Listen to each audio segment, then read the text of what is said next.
मैं डॉक्टर पुष्पा महाराज, विभागाध्यक्ष हिंदी विभाग, महिला कॉलेज, डालमिया नगर। आज मैं बीए पार्ट 3 की छात्राओं के लिए 7th पेपर में भाषा विज्ञान के अध्ययन के अंतर्गत मैं आपको भाषा विज्ञान की परिभाषा और उसके अध्ययन की पद्धतियाँ अथवा प्रकार के विषय में बताऊंगी। भाषा के क्रमबद्ध तथा सुसंगठित अध्ययन को भाषा विज्ञान कहते हैं। अध्ययन के विषयों में भाषा विज्ञान का महत्वपूर्ण स्थान है। भाषा विज्ञान भाषा के स्वरूप, अर्थ और संदर्भ का विश्लेषण करता है। भाषा के विवेचन का सबसे प्राचीन कार्य 6ठी शताब्दी के महान भारतीय व्याकरण पाणिनि ने अपने प्रसिद्ध ग्रंथ अष्टाध्यायी में किया है। लेकिन अपने आधुनिक रूप में भाषा विज्ञान पाश्चात्य की देन है। वैसे भारतीय दर्शन ग्रंथों तथा साहित्य शास्त्रीय ग्रंथों में भाषा विचार विषयक सामग्री उपलब्ध होती है। भारतीय तथा पाश्चात्य विद्वानों ने भाषा विज्ञान की अनेक परिभाषाएं दी है। आधुनिक विषय के रूप में भाषा विज्ञान का सूत्रपात यूरोप में 1786 ईस्वी में सर विलियम जोन्स नामक विद्वान द्वारा किया गया माना जाता है।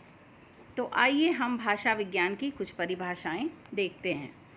डॉक्टर श्याम सुंदर दास कहते हैं, भाषा विज्ञान उस शास्त्र को कहते हैं जिसमें भाषा मात्र के भिन्न भिन्न अंगों और स्वरूपों का विवेचन तथा निरूपण किया जाता है। डॉक्टर देवेंद्र शर्मा ने भाषा विज्ञान की परिभाषा देते हुए लिखा है, भाषा विज्ञान का सीधा अर्थ है भाषा का विज्ञान और विज्ञान का अर्थ है विशिष्ट ज्ञान। इस प्रकार भाषा का विशिष्ट ज्ञान भाषा विज्ञान कहलाएगा। अब देवेंद्र शर्मा का ये मानना है कि भाषा विज्ञान वो ज्ञान अध्ययन है जिसमें विशिष्ट ज्ञान की प्राप्ति होती है। किसकी? भाषा की। तो जिससे भाषा के विशिष्ट ज्ञान की प्राप्ति हो वो है भाषा विज्ञान। अब डॉक्टर भोलानाथ तिवारी के अनुसार भाषा विज्ञान वह विज्ञान है जिसमें भाषा विशिष्ट और सामान्य का समकालिक, ऐतिहासिक, तुलनात्मक और प्रायोगिक दृष्टि से अध्ययन और तद विषयक सिद्धांतों का निर्धारण किया जाता है। भोलानाथ तिवारी कहते हैं कि भाषा का विशिष्ट और सामान्य दोनों प्रकार का अध्ययन, ऐतिहासिक के रूप में, तुलनात्मक रूप में, प्रायोगिक रूप में, इस प्रकार से उसका अध्ययन किया जाता है और इनके सिद्धांतों का निर्धारण किया जाता है, वह है भाषा विज्ञान। डॉक्टर बाबूराम सक्सेना के अनुसार भाषा विज्ञान का अभिप्राय भाषा का विश्लेषण करके उसका दिग्दर्शन कराना है। प्रोफेसर NP गुने के अनुसार भाषा के विज्ञान को कंपेरेटिव फिलोलॉजी अथवा फिलोलॉजी कहते हैं। साहित्यिक दृष्टि से इसका मुख्य अर्थ भाषा का अध्ययन है, अर्थात जो भाषा का अध्ययन करे वो भाषा विज्ञान है, ऐसा कहते हैं NP गुने। RH रॉबिन्स कहते हैं, भाषा के वैज्ञानिक अध्ययन को भाषा विज्ञान कहा जा सकता है। तो इस प्रकार इन भाषाओं को जब हम देखते हैं तो इसमें भाषा विज्ञान के दिए गए संदर्भों में भारतीय तथा पाश्चात्य विद्वानों के प्रत्येक का अपना विचार है, अपने मंतव्य हैं और सच पूछिए तो उन सब का अपना अपना महत्व है। जिस अध्ययन द्वारा मानवीय भाषाओं का सूक्ष्म और व्यापक अध्ययन किया जाए वही भाषा विज्ञान है। तो ये थी भाषा विज्ञान की परिभाषा और इसमें अर्थ में यही स्पष्ट होता है कि जो भाषा के सूक्ष्म और व्यापक दोनों का अध्ययन और विश्लेषण करता है, ना सिर्फ अध्ययन बल्कि उसका विश्लेषण भी करता है, वही वास्तव में भाषा विज्ञान है। तो भाषा विज्ञान के अध्ययन की पद्धतियों और प्रकार अब हम इसके विषय में आपको बताएंगे। किसी भी अध्ययन की निश्चित प्रक्रिया उसे वैज्ञानिक बनाती है।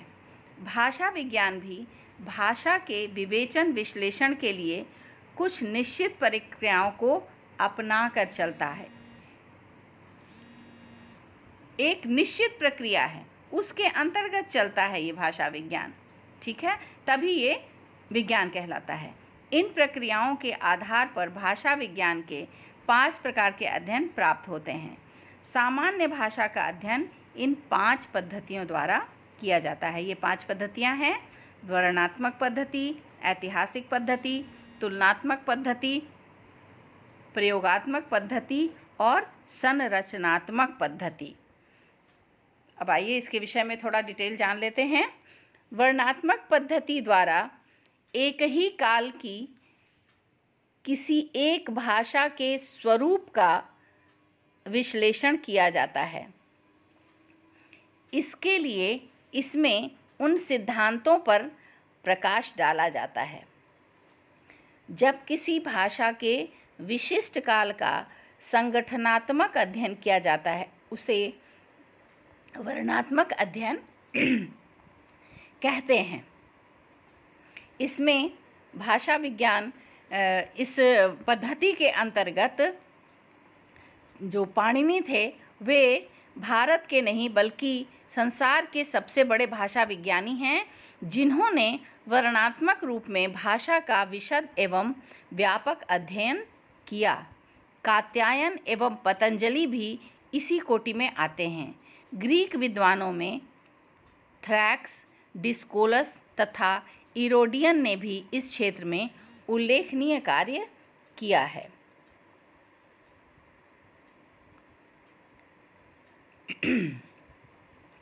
इसमें भाषा के संज्ञा, सर्वनाम, क्रिया तथा विशेषण आदि की वर्णनात्मक समीक्षा करते हुए ध्वनि, शब्द, वाक्य आदि पर विचार किया जाता है। तो ये है वर्णनात्मक पद्धति। इसमें वर्तमान समय में वर्णनात्मक पद्धति के भाषा अध्ययन की ओर विद्वानों का विशेष झुकाव दिखाई देता है। विशेषकर अमेरिका में वर्णनात्मक भाषा विज्ञान का बहुत ज़्यादा विकास हुआ है। दूसरी पद्धति है ऐतिहासिक पद्धति। इस पद्धति में भाषा विशेष के काल क्रमिक विकास का अध्ययन किया जाता है, इसलिए इसे काल क्रमिक पद्धति भी कहते हैं। यदि किसी विशेष भाषा के कालों के विवरणात्मक अध्ययन को काल क्रम से व्यवस्थित कर दिया जाए तो वह ऐतिहासिक अध्ययन हो जाता है, ठीक है। काल के अनुसार, काल क्रम के अनुसार जब हम उसका वर्णन करते हैं, उस पद्धति के अनुसार चलते हैं, तो वो जो पद्धति होती है वो ऐतिहासिक होती है। जैसे वर्णनात्मक पद्धति जो है वो एक कालिक है, उसमें कई कालों का वर्णन नहीं किया जाता है। लेकिन जो ऐतिहासिक पद्धति है वो 2-3 कालों को लेकर चलती है, क्रम से उसका विचार करती है, इसलिए इसे कालक्रमिक पद्धति या ऐतिहासिक पद्धति भी कहते हैं। भाषा विकास या परिवर्तन की विभिन्न धाराओं का अध्ययन इसी पद्धति में होता है। संस्कृत, लौकिक, वैदिक संस्कृत, लौकिक संस्कृत, प्राकृत, अपभ्रंश भाषाओं पर विचार करते हुए हिंदी भाषा का अध्ययन जब करते हैं और उसका उद्भव और विकास हम जानने की कोशिश करते हैं, तो ये जो पद्धति है वो कालक्रमिक पद्धति कहलाएगी। वास्तव में किसी भी भाषा के विकासात्मक रूप को समझने के लिए ऐतिहासिक पद्धति का ही सहारा लेना पड़ता है। पुरानी हिंदी अथवा मध्यकालीन हिंदी और आधुनिक हिंदी में क्या परिवर्तन हुआ है, इसे ऐतिहासिक पद्धति द्वारा ही स्पष्ट किया जा सकता है। तो यही है आपका ऐतिहासिक पद्धति। इसके बाद अगला है तुलनात्मक पद्धति। तुलनात्मक पद्धति द्वारा 2 या 2 से अधिक भाषाओं की तुलना की जाती है। इसे मिश्रित पद्धति भी कहते हैं। इसमें भाषाओं की ध्वनियों, वर्णों, शब्दों, पदों, अर्थों आदि की तुलना की जाती है और इसे ही भाषा अध्ययन में तुलनात्मक पद्धति का नाम दिया गया है।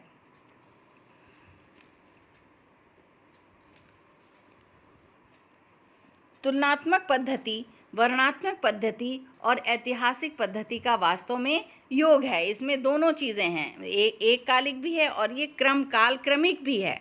ठीक है, तो इसलिए इसको अगर तुलनात्मक पद्धति को हम देखें तो इसमें दोनों चीज़ें हैं, वर्णनात्मक पद्धति भी और ऐतिहासिक पद्धति, दोनों को मिलाकर ये पद्धति बनी है। तुलनात्मक पद्धति किन्हीं दो भाषाओं पर लागू हो सकती है, जैसे भारतीय भाषाओं भोजपुरी आदि में भी परस्पर तुलना की जाती है, या फिर हिंदी अंग्रेजी, हिंदी रूसी, हिंदी फारसी का भी तुलनात्मक अध्ययन किया जाता है, अर्थात इसमें क्षेत्रगत सीमा नहीं है। William Jones, Franz Bopp, Max Muller विद्वानों ने तुलनात्मक भाषा विज्ञान के विकास में महत्वपूर्ण योगदान किया है, पर अब तक तुलनात्मक भाषा विज्ञान में जिन सिद्धांतों की कमी थी उसको इस पद्धति में लाकर पूरा करने का प्रयास किया गया। इसके बाद है संरचनात्मक पद्धति। जिस पद्धति में भाषा की संरचना के आधार पर अध्ययन किया जाता है उसे भाषा अध्ययन की संरचनात्मक पद्धति कहते हैं। भाषा अध्ययन की यह पद्धति भाषा की विभिन्न इकाइयों के सूक्ष्म चिंतन पर आधारित है। इसमें भाषा का विवेचन और विश्लेषण संगठनात्मक दृष्टिकोण से करते हैं। इसलिए इस पद्धति को वास्तव में वर्णनात्मक पद्धति की अगली कड़ी मानते हैं और इसका प्रचार अमेरिका में बहुत ज़्यादा अभी हो रहा है। इसमें यांत्रिक उपकरणों को अधिक महत्व दिया गया है, जिससे अनुवाद करने में विशेष सुविधा होगी। जेलिग हैरिस ने मेथड्स इन स्ट्रक्चरल लिंग्विस्टिक्स नामक पुस्तक लिखकर इस पद्धति को विकसित किया है। अगला है प्रयोगात्मक पद्धति।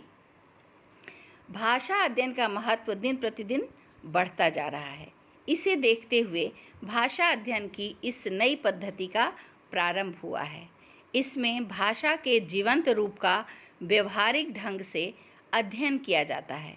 यह अध्ययन किसी क्षेत्र विशेष से जुड़ा होता है, इसलिए इसे क्षेत्रीय कार्य भी कहते हैं। इस पद्धति के अध्ययन में किसी विशेष क्षेत्र में जाकर संबंधित भाषी से संपर्क करके और फिर उसका अध्ययन किया जाता है। यह है प्रयोगात्मक पद्धति। वास्तव में प्रयोगात्मक पद्धति जो है ये इस नए यांत्रिक युग की ज़रूरत बन गई है। इसका संबंध शब्दावली, अर्थ तत्व तथा व्याकरणिक रूपों से है।